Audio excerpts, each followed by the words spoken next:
नई सहेली।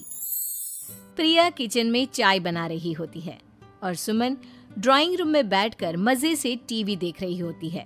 तभी दरवाजे की घंटी बजती है। प्रिया, जरा देखना तो कौन आया है। देखती हूँ मम्मी जी। प्रिया दरवाजा खोलती है तो सामने पड़ोस वाली विमला आंटी खड़ी होती हैं। नमस्ते आंटी जी, कैसी हैं आप? मैं तो बिल्कुल ठीक हूँ बेटा, पर तेरी सास को क्या हुआ है? आजकल कहीं दिखती ही नहीं है।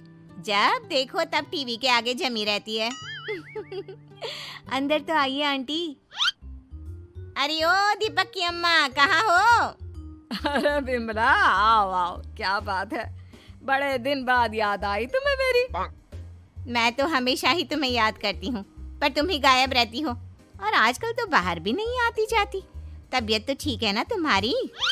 अरे तबीयत को क्या होना है, इस उम्र में तो कुछ ना कुछ लगा ही रहता है। मेरी छोड़ो, तुम ये बताओ कि क्या चल रहा है गली मोहल्ले में। तुम गली मोहल्ले की छोड़ो, चल तो तुम्हारे पड़ोस में रहा है।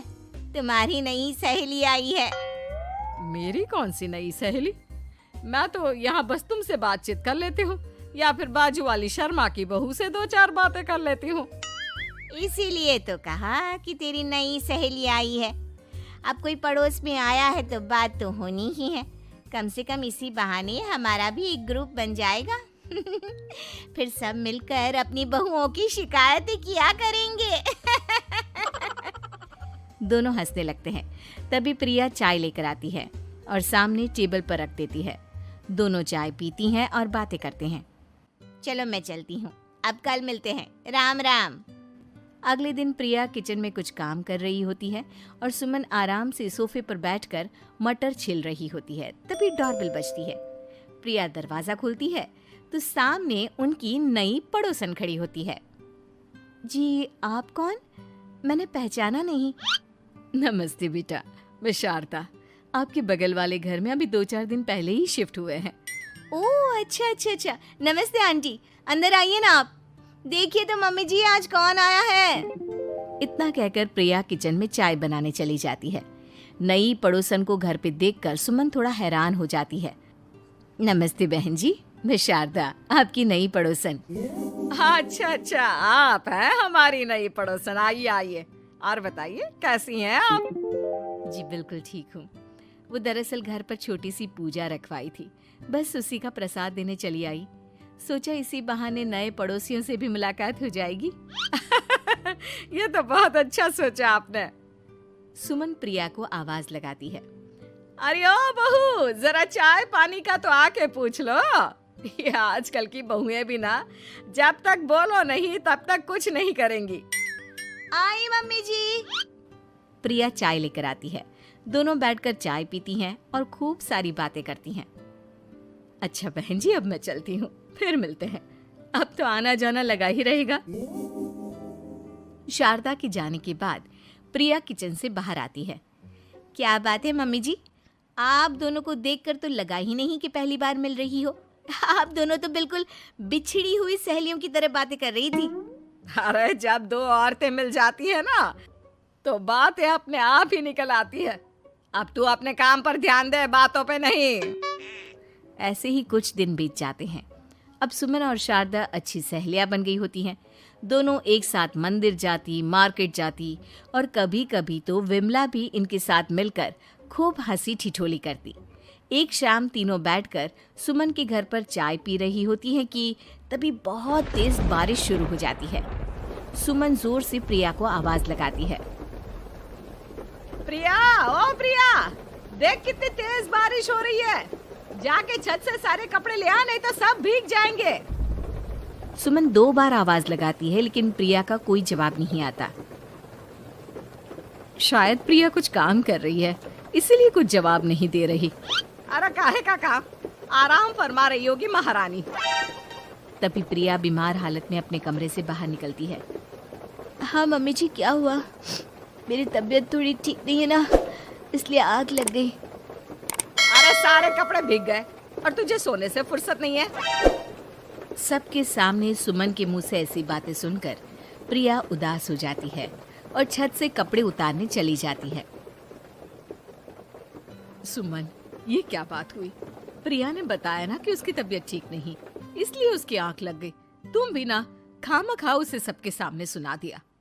अरे आप नहीं जानती शारदा जी, कुछ बहुएं ना बहुत आलसी होती है, घर का एक काम नहीं करना चाहती। ऐसा नहीं है सुमन, तुम्हारी बहू तो बहुत प्यारी है, तुम्हारी सारी बात भी तो मानती है।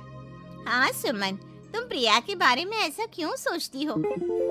मेरी भी दो दो बहुएं हैं, लेकिन मैं उन्हें अपनी बेटियों की तरह रखती हूँ। आखिर वो भी तो किसी की बेटियां ही है ना।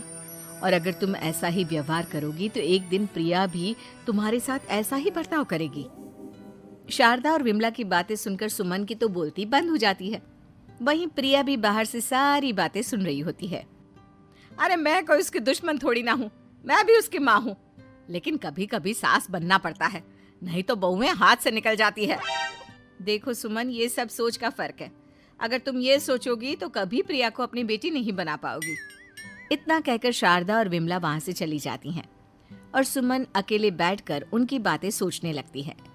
अगले दिन प्रिया और दीपक अपने कमरे में बैठकर बात कर रहे होते हैं और सुमन उनके कमरे के बाहर कुछ काम कर रही होती है और उन दोनों की बातें सुन लेती है। दीपक, तुम्हें पता है हमारे पड़ोस में जो शारदा आंटी है ना, बहुत अच्छी हैं। अच्छा, ऐसा क्या हो गया जो तुम्हें वो इतनी अच्छी लगने लग गई? कुछ खास नहीं, बस कल जब मम्मी जी मुझे सबके सामने सुना रही थी तो शारदा आंटी ने मेरा साथ दिया। मैं तो सच में हैरान ही रह गई थी जब उन्होंने मम्मी जी को मुझसे ऐसा बर्ताव करने के लिए मना किया। अच्छा, फिर क्या हुआ? होना क्या था, शारदा आंटी तो मम्मी जी को समझा ही रही थी कि बहू को भी बेटी की तरह ही रखना चाहिए, लेकिन मम्मी जी तो मम्मी जी है ना, उन्हें तो मुझ में हमेशा कमी ही दिखती है। काश मुझे भी शारदा आंटी जैसी सास मिली होती जो मुझे भी अपनी बेटी जैसी समझती। सुमन ये सब सुनकर बहुत उदास हो जाती है और वहां से चली जाती है। प्रिया की बातें सुमन के कानों में बार बार गूंज रही थी। उसे बहुत शर्मिंदगी महसूस हो रही थी कि उसने प्रिया के साथ बहुत गलत किया है। अगले दिन सुमन शारदा और विमला को बुलाती है। क्या बात है सुमन, आज तूने ऐसे अचानक क्यों बुलाया? सब ठीक तो है ना? हाँ हाँ, सब ठीक है, तुम दोनों बैठो तो सही। तब तक दीपक और उसके पापा भी आ जाते हैं। प्रिया, तुम भी आ जाओ। क्या हुआ मम्मी जी, आपने बुलाया? हाँ प्रिया बेटा, मैं आज सबके सामने तुमसे माफी मांगना चाहती हूँ। मैंने आज तक तुम्हारे साथ बहुत बुरा व्यवहार किया है, लेकिन तुमने कभी भी मेरे साथ बुरा बर्ताव नहीं किया। मुझे अपनी गलती का एहसास हो गया है, हो सके तो मुझे माफ कर देना।